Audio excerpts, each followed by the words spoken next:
So before I get into the video, I just want to say that I'm just, just sharing my thoughts, ideas, and opinions. That's what we do on social media.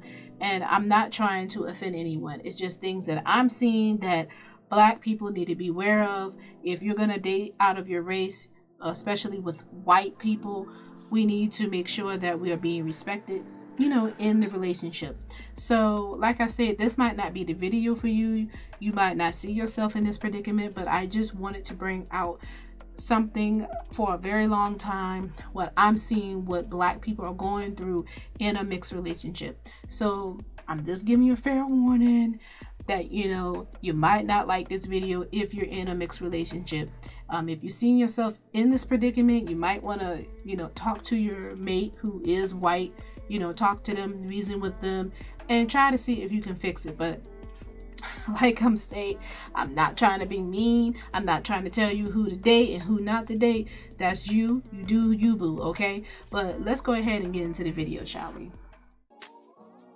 Hey y'all, what's up? It's your girl here, Jay's me. Welcome to the channel. So, as y'all already heard about one of the domestic terrorists, or one of the, what you want to call them? I don't know what you want to call them, cult leaders, whoever, one of the Trump supporters, whatever you want to call them. I call them domestic terrorists. But anyway, one of them is, I believe he's married or his girlfriend is Black. Yes. I think he was talking about how he can't be prejudiced because he has a Black wife, or some crap like that I heard. And I wanted to explain as why is it that we keep seeing Black people with these type of white people? We're gonna really dive into this topic. I'm so happy that this. I'm not happy, but I'm glad that this came out because I always wanted to talk about. There was a particular book that I wanted to talk about, and there was a play that I wanted to talk about, but it just wasn't, right time. So I'm gonna say this. You might not like what I discussed, but this is just my opinion on white and Black couples that are together. And me and my friend, we have been talking about it for quite a long time, because she only dates white men. So we're gonna get into that.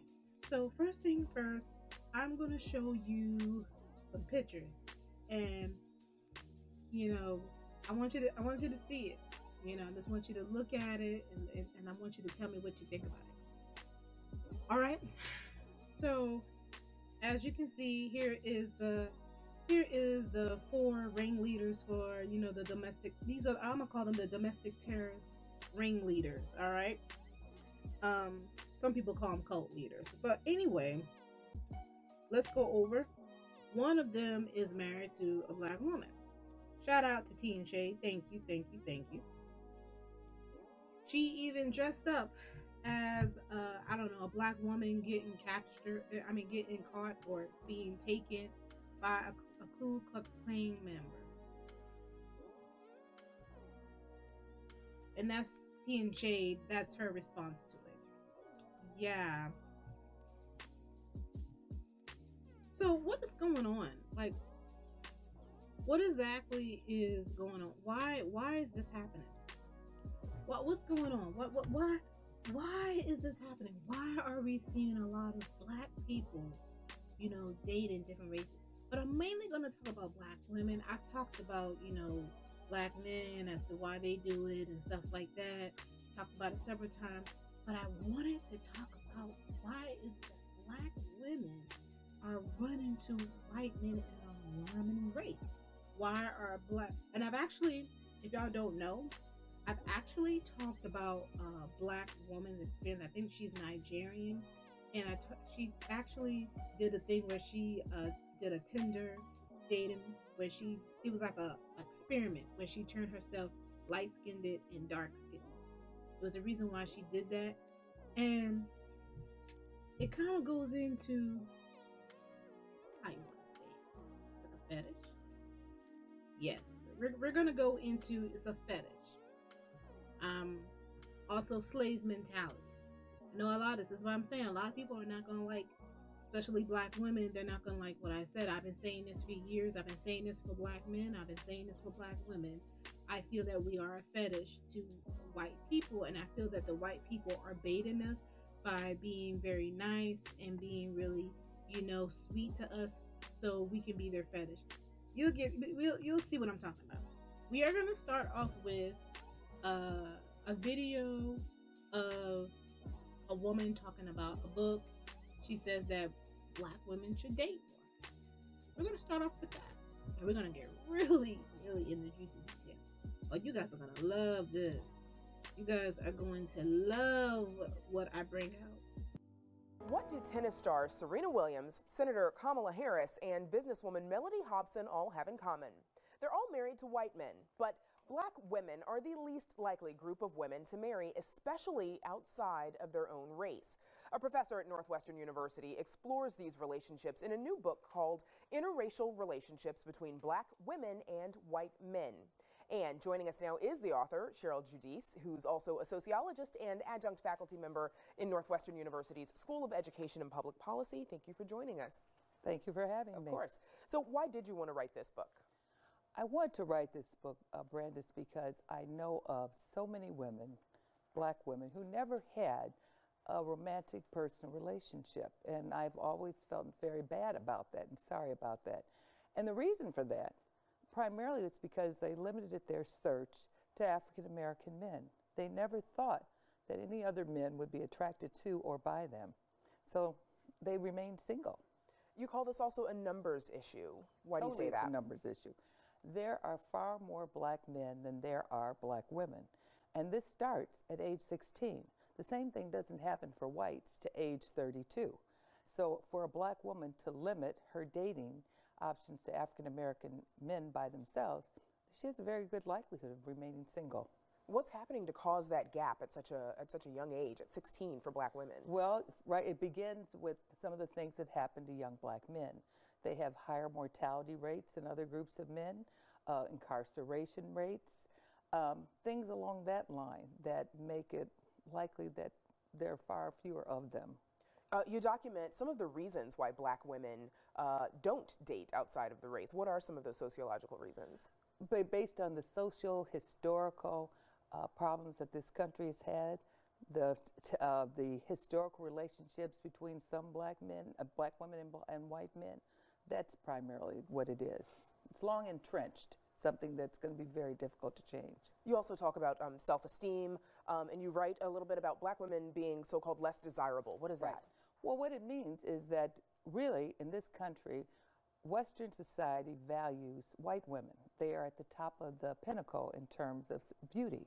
So a black woman is not going to meet the same standards of beauty as a white woman, because for the most part, black women aren't blonde and blue-eyed or even very thin.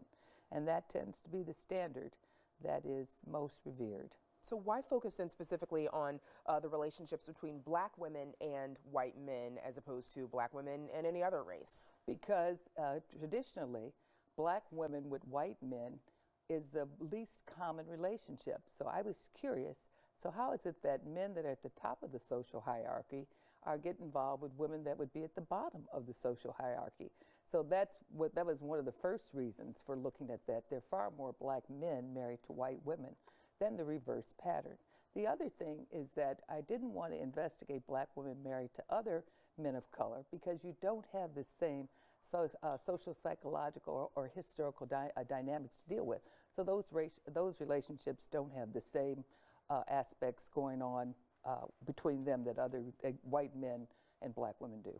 How is the experience different for younger black women versus older black women, 50s and above? It's far easier for younger black women to date and marry outside the race than it is for older women.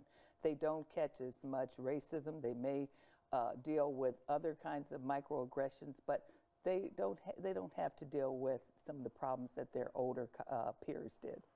It seems we're also seeing more of these sort of interracial relationships in the media. For example, I mentioned, you know, at the top of this story, a number of celebrities as well. Is this good for all age groups? Yes. What winds up happening is that you're seeing more interracial relationships in terms of advertising as well as in terms of some shows. out there. We're beginning to put out more positive portrayals of African American women so that it does increase their visibility and hopefully, raises their profile in terms of desirability. So let's talk about some of the stories in your book. You interviewed a number of women, obviously. There's a chapter on dating. We meet a woman named Celeste who's in her late 20s. Yes. Tell me about her. Who'd she meet? Well, Celeste was a very interesting young woman. Celeste met a man at work, and she was interesting from the point of view that she was not a person that had trouble finding black men. But what she came to understand was that she had trouble finding black men that were willing to commit to an exclusive relationship. So she had been fairly popular, and because she did have some choice, she had some of her black girlfriends say to her, you better watch it because you're running out of men. And she kind of was a little choosier than they thought she needed to be. But she said she just couldn't see herself settling for someone just to say she was married. So as it turned out, she met her now, I think they were going to get married, husband at work. And she wasn't initially attracted to him at all. It was just after they had worked together on a project, she said this ordinary white man she became really interested in, and apparently it was mutual, and they started to date. And she discovered that they had a lot in common. And eventually she had to tell the black guy that she was dating about, she thought, I'm going to have to tell him about this. And her black boyfriend said, well, I'm not ready to commit. And she knew that, and she knew the reasons for it. But she started thinking, this isn't helping me. So she continued to date her white boyfriend. And that when he was ready to commit, she felt for the first time that, okay, now I know what I was missing. I was missing someone that really wanted me and me by myself. And I can stop looking and I can just enjoy this relationship. So that's where I left her. Yeah. So you talk also about socioeconomic as well as educational status, because black women are often more educated than black men by numbers. And you talk about a couple, Denise and Todd. What do we learn from them? Well, Denise and Todd were a very interesting couple. First of all, not only do you have the racial issue between them, you have a gap socioeconomically. Todd was from a very, very well-to-do family from Chicago's North Shore. And Denise was not, but she was not from such a lower income background, but given his background, she would have been much lower on the social scale. And he was actually her second white husband. Her first white husband was a guy that she met in college whose family could care whether or not she liked them or not, and she just said they were just redneck country people. But she stayed with her first husband long enough to have a child. So then she meets Todd, and Todd was this guy that was a pretty, I would say, liberal and also pretty urban, and he always had kind of a preference for darker-skinned women. And in fact, it was her black woman friend that introduced the two of them. And her friend said, I kept telling you, you really need to meet Todd because I think that the two of you will get along. Well, of course they did.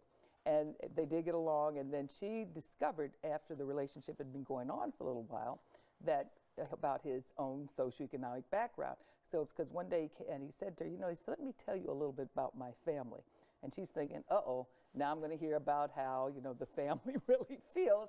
And he took the conversation in a direction she didn't expect. He said to her, no, he said, we probably have a little more than most other people. And so she then goes on to talk about not only how they got, how the relationship unfolded, but about how his family had a very difficult time dealing with her at first. And now essentially she had to teach them how to treat her. But through life adventures and things that happened, now they are all very close because his family demonstrated to her when her son got in trouble how they were right there for her and didn't treat her son as if he were not, part of the family. And then, of course, Todd and she have their own 2 children together, and they've been married now more than 20 years. More than 20 years. Yep. And I should probably tell viewers as well, I am a black woman who is married to a white man. Yeah. Before I let you go, quickly, what do you want readers to take away from your book? Well, the main thing I want readers to take away from my book, I have a message primarily to black women. Please do not limit your search for an eligible to an eligible black man because the numbers are just not there to support it. Be open to dating outside of the race. Black, white, all those races in between as well. But don't limit your search to all the best childbearing years you have are gone, and then you wind up, and you may possibly wind up by yourself. Okay, Cheryl, Judice, thank you so much for joining us. Thanks for having me. Again, the book is called Interracial Relationships Between Black Women and White Men, and you can read an excerpt on our website. I just want you to, y'all took that all in. We saw it together. Okay? We saw that together. This is stuff that it's not new to us. We all know about this, that there is less black men or black women to date. And then the ones that we do date, you know, they're not decent men. They're not decent black men. All the decent black men are taken by other different races of women because those black men don't care for black women, let's be honest. So that's why a lot of the black women are now turning into different races of men. I have seen this all over social media, that black women are beginning to date more out of their race. This book is a book that I want to talk about for a long time, and I'm so glad that I'm able to talk about it now. Now, this is one of the reasons, there's many reasons why black women, you know, date out their race, because we don't have a lot of options, like I state, with black men. But she did talk about how one of the women, she did marry a white guy who has a family that do not like black people, you know. But there is another issue, another problem with, you know, black women, and this is also too, it's a play I'm about to show. It's a play I'm about to talk about that is it's called what is it called? It's called a play slaves, slave play. Yes. So it says Reckoning with Slave Play, the most controversial show on Broadway. So I was trying to see if I can find a video about it. So I'm gonna briefly talk about this, because that first one I wanted everybody to get, you know, understanding as to why you see this black woman with this Trump support. Why is she, supporting Trump? Why is she with this Trump supporter? Why? Why did she took those pictures? Okay, now we're about to get into slave play. Now, I'm going to briefly talk about this. And it says, the slave play that incites the events of Harris through challenge and drama takes the form of psychological experiment in which 3 interracial couples are tasked with role-playing white-black master-slave relationships as a way to make sense of how their racial identities factor into their sex and personal lives. While the audience is first introduced to the characters in mid-19th century garb and with southern accents of varied quality, contemporary details speak through to clarify that what we are watching is instead a modern-day performance of slave-master dynamics in the Civil War era American South, conducted by a therapy group comprised of mixed-race couples in service of 2 grad students these projects. Now, I don't know if that kind of gives you this. We're just kind of giving you an idea of this play. Now, I want you to hear this from a black person point of view as to how they thought of this. You know, so first I forgot to tell you, Slave Play is by Jeremy O'Harris. Yes, it's by a black man. He's a playwright and an actor. So I just want to let you guys know that it's by a black man. So it says, what it's like to see a slave play as a black person. Experiencing Jeremy O'Harris' provocative Broadway debut feels fraught by invigorating. Okay? So, one evening last month, the John Golden Theater in Times Square, once the Broadway home for Avenue Q, more recently A Doll's House Part 2, looked as though it had been transformed into Harlem's Magic Johnson Theater. Or that's the way at least one intended to describe it. Observing the near full house made up almost a ton of black audience members who were still humming over the astounding performance we just witnessed. The show was Slave Play. So keep in mind, this is a black person. I believe this is this black woman that went to go see this play. So you're seeing it in her eyes. And the demographic that was not incidental The playwright Jeremy O'Harris and the show's producer had given away free tickets to Black student organizations and sent out invitations to a group of Black actors, performers, and journalists. The event was dubbed a blackout. Collectively, our audience had been a fugitive in this reaction throughout Slave Play. Mr. Harris' wildly daring and disturbing Broadway debut, which officially opened Sunday, the provocative premise: three interracial couples attend a multi-day retreat during which they attempt to address their issues in bedroom through antebellum sexual performance therapy, a sort of BDSM through the lens of American slavery that is followed by a heavy dose of, psychological issues. Let's just say that. The first act involves watching each couple, a Black woman and a white British man, a Black man and a white woman, and a gay couple role-play fantasy of slave and a master. At one point during the performance, as the white woman, Elena, played by Anne McNamara, used a black dildo on her partner, Philip, played by Sullivan Jones, while they pretended to be the mistress and slave on plantation. My colleagues seated next to me said, "Imagine seeing this with white people."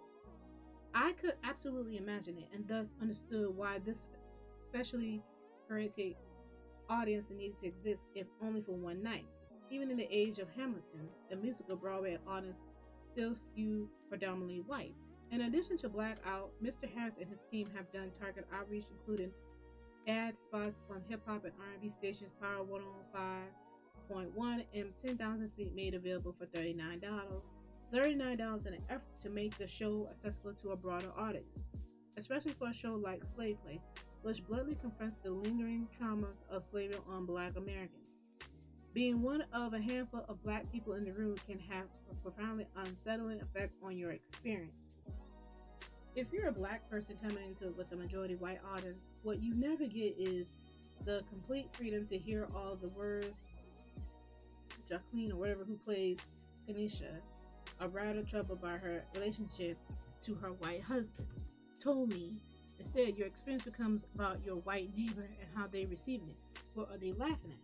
It's an experience I'm all too familiar with. Having a group having grown up in predominantly white neighborhoods and schools, and having attended many advanced press screenings in which I'm almost always one of smattering of critics of color, anxiety in the moment often bubbles up when race and Blackness is the focus of the art. The feeling that even though I might not be performing on the stage or screen, I'm still being taken in by a white gaze that won't quit. Get it? During the Blackout performance of Slave Play, I was shielded from having to endure such gross remarks for a couple of hours. Sure, it was awkward to see Kanisha twerk to a Rihanna song in mammyish garb. Okay, let's talk about that. Let me read out again. Wait. During the Blackout performance of Slave Play, I was shielded from having to endure such gross remarks for a couple of hours. Sure, it was awkward to see Kanisha's twerk to a Rihanna song in mammyish garb for her white husband, who was dressed as a plantation overseer. Watching the researchers conducting the retreat, an interracial lesbian couple led the Black participants in unpacking their resentment, anger, and irritation toward their white partners was discomforting. It also resurfaced many emotions based on my own past experience with white romantic partners. Let's read that again. It also resurfaced many emotions based on my own past experience with white romantic partners.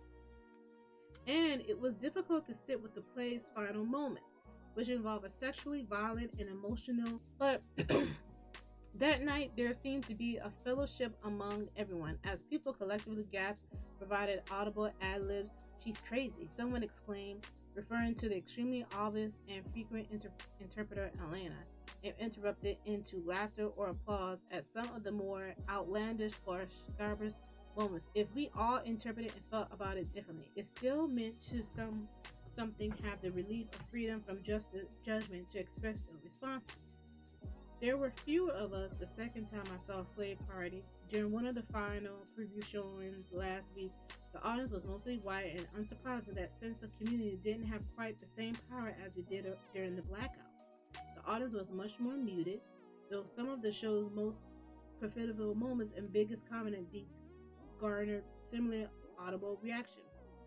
It probably helped that I already knew what I was in for, but the experience wasn't as uncomfortable as I thought it might be. It also doesn't hurt that Harris' script is clear in its intention. The entire point of the therapy and the reason the black characters desire to roleplay and antebellum. I don't know what this is called, but this is their type of fantasy. Antebellum fantasy is because they want their partners to acknowledge their witness and the role racism plays in their everyday lives. Still, some black people have felt a reckless or boldness to what I'm putting up on stage in front of white people. Mr. Harris, who began writing slave play during his first year as a graduate student at the Yale School of Drama, told me a not uncommon critic of the play is the most of the audience will be white, or that it wrote it with a white gaze in mind. The main audience for this play was and always have been me, he said. The dilemma is something most, if not all, black artists have to wrestle with. In 2006 interview, Dave Chappelle told Oprah Winfrey that the way in which a white person on set laughed during the shooting of a sketch involving blackface upset him. It was the first time I ever got a laugh that I was uncomfortable with, he said. Likewise, that boldness Mr. Harris has been criticized for what makes slave play unique and far cry from more sobering attempts at addressing America's legacy of slavery like 12 Years a Slave. But toward the end, it says, I know the prospect of seeing slavery depicted in a way is in turn off for many black people. Their hesitation and doubtness is understandable, but for those of us who choose to endure it, we might just find a new way of living in that uncomfortable space and reimagine the possibilities of what theater can give us. So I think I kind of jumped around. I'm gonna cut some out because I want you guys to get the understanding of it. So basically, what the slave play is basically showing that what mixed couples, especially blacks and white, what they are going through is basically that what I sense from the slave play, because I've heard for Harriet talk about, and I heard people, and I felt like some black people understood. I felt like some black people understood, what it meant, and then some of them just didn't understood the play. Like, it still is a slave trade that's going on. It's still a slave mentality, if you're not getting it. This is a fetish for white people. They're having a good time in their life because they still, when you're getting with someone that is white, or that's white, you need to understand as if this person really do love me for me. I understand the woman before, she was telling the black women, you need to date different men. I get it. I understand that. But as a black woman, we also need to be careful that we are not a fetish to anybody, not just black men, but anybody. We need to make sure that someone respects us. Now, I'm also going to talk about an article about a black teen. And it says black teens talk about dating in white communities. Now, we're going to talk about the issues of, black teens, what they're going through, okay? So I'm going to briefly just kind of like skip some parts. I want the parts that really stand out, okay? So bear with me. Sometimes while scrolling through Tinder, Latte Hushkins, 19, a black woman from Oakland, California, comes across messages from potential mates that show it's more of a fetish than authentic interest. She's learned to ignore these comments and move on. So basically what she's talking about, this stood out to me at the beginning off the jump. I have experienced this too as well, where as I'm called hot chocolate or hot cocoa or Oreo. Let's like make Oreo. This brings me to a video that I made about a black woman who did an experiment where she did a Tinder dating, and she realized that she was a fetish to white men. Like white men were saying the same thing that they were saying to her was similar to me. So this is why I'm bringing this out. I want you guys to really pay attention to this, especially the black women. I want you to Black men, I have to show you something too. So I just want this to be about black women because I normally don't talk about black women a lot. I was trying to wait for the right opportunity. But don't worry, black man, I have something to show you guys too as well. A black man who moved from outside of Indianapolis to San Francisco says that when he started high school, the white guy said you could get almost any girl because you're the new black guy. The guys joke about snow bunnies, white girls who are into black guys, he said. So, black dudes, I just want to let my brothers know, black women are not the only one that get degraded in relationships, in mixed relationships. I found a clip. I want you guys to closely, very, very closely, pay attention to the video. Okay. So this group chat full of white girls leaked, and they were talking about, like, sleeping with black men, and this is the shit that they said. Like, y'all have to really pause this. Oh! You see that? Black guys would do anything to be with a white girl. It's kind of pathetic. You know the fuck what? Because I went to school with black boys who would say the most heinous shit to dark-skinned women and just black women in general. And they would date exclusively white girls for the exact same reason. It's insane. But never did I ever think I was going to actually hear white women talk about it. Of course, not everybody's like this. I get that. But we're not going to pretend like this isn't an issue. Another screenshot said, if I tell a black boy I want to pee in his mouth, he will let me. No way with a white guy. Black guys have low self-esteem and love us.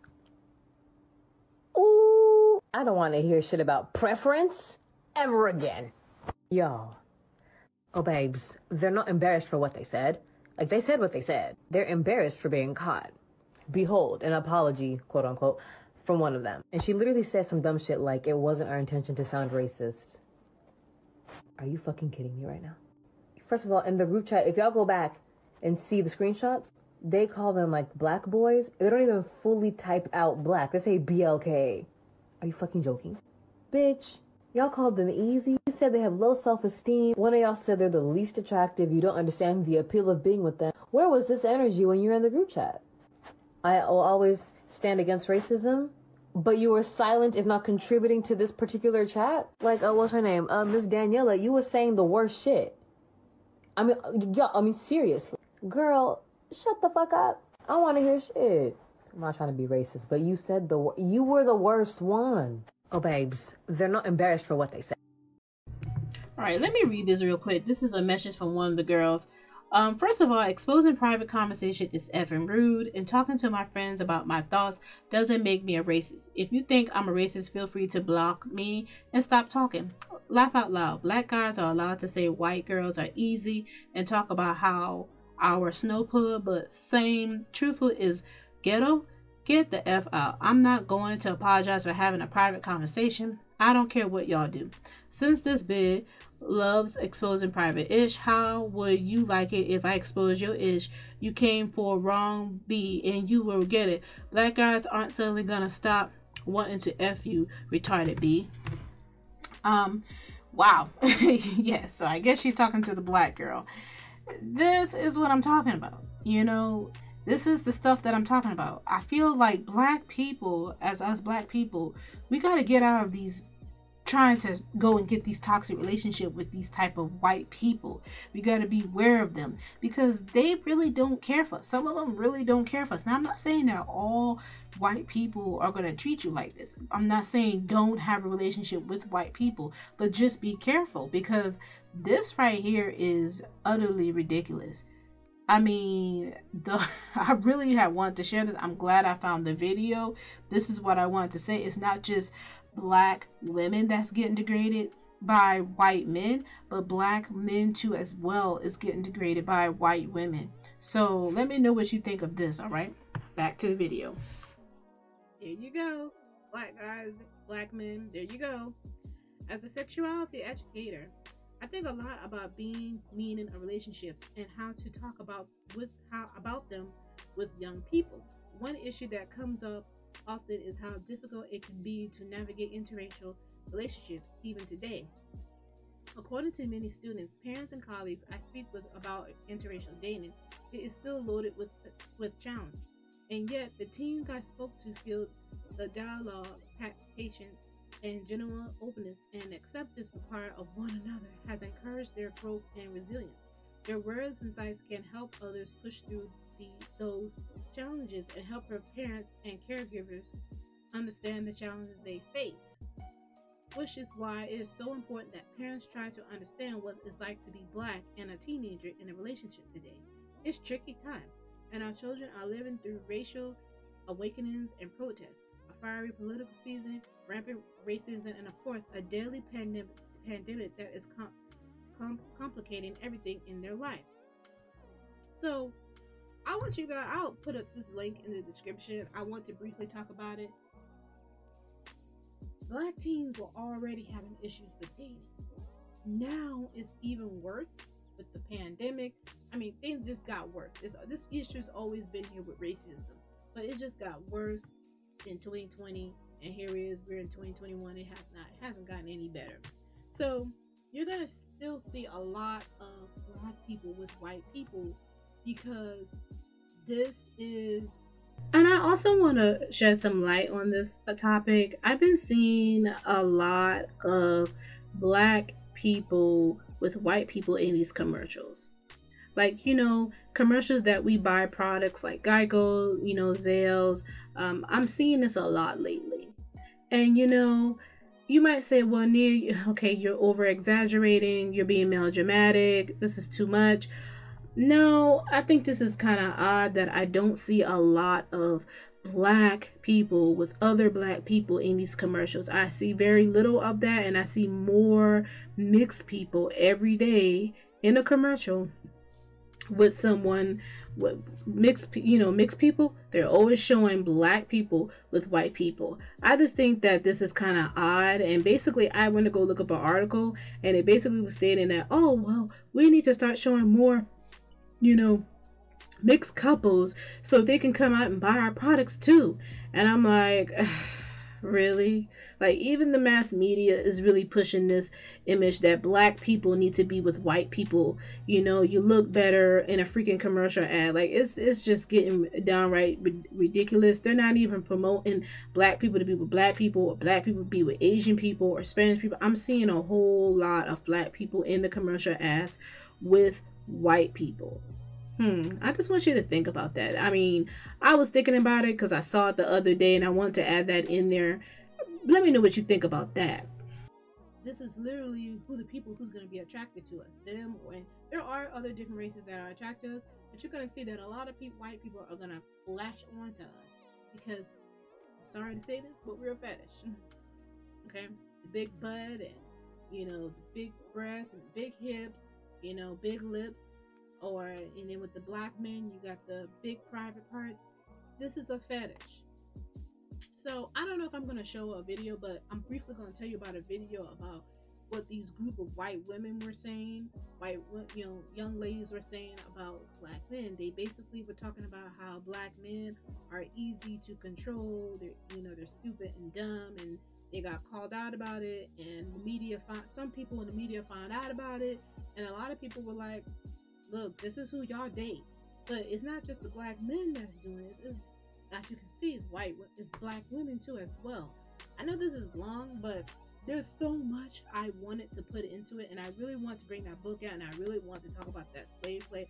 I hope you understood what the slave play was about. I hope you guys get it, and I hope you guys are talking to y'all black teens about relationships and about having a healthy relationship. Don't sit here and think that all black men and all black women, we're not, desirable. We don't need to date you guys. We don't think that. Just when you're looking for your soulmate out here, you don't necessarily have to go get somebody white. You can get somebody Latino, somebody Asian, somebody that loves you for you. That's what you need to find. You need to find somebody that loves you for you and not as a fetish. And this is what's happening with black people. We are looking for people that are looking at us as a fetish. We need to look at people. We need to find people that love us for us, that has respect for us. Okay, by the end of the day. Let me know what you think of the video. I know a lot of black people are going to be very upset, but this is something that we need to discuss and we need to talk about. And you might want to see my other videos where I talk about mixed relationships and mixed people. I've actually talked about mixed relationships, mixed people. You might want to see that. You know, I'm actually going to, at the end of this video, I'm going to show you like videos that you need to go watch about mixed relationship, mixed couples and stuff like that. And also, what's the outcome of having a mixed baby? You know, what do they have to struggle with? But let me know what you excuse me. But let me know what you think of the video down below. Let me know if you want me to talk about another different topic. I normally talk about topics like this that stands out to me. And when I saw this, I had to jump right in. When I saw that the dude that was a Trump supporter, I had to jump right in on this. But anyway, I shall see y'all later. Peace. Me turn and we keep getting fucked up on a love drunk ways, and we're fucked up, but you come my way and they hating how we live, but we living every night like the last, speeding like we're never gonna crash in the fast lane, like they trying to catch up and you're mad lame, you ain't never catch us, and I'm riding on this wave and I'm seeing where my life will go.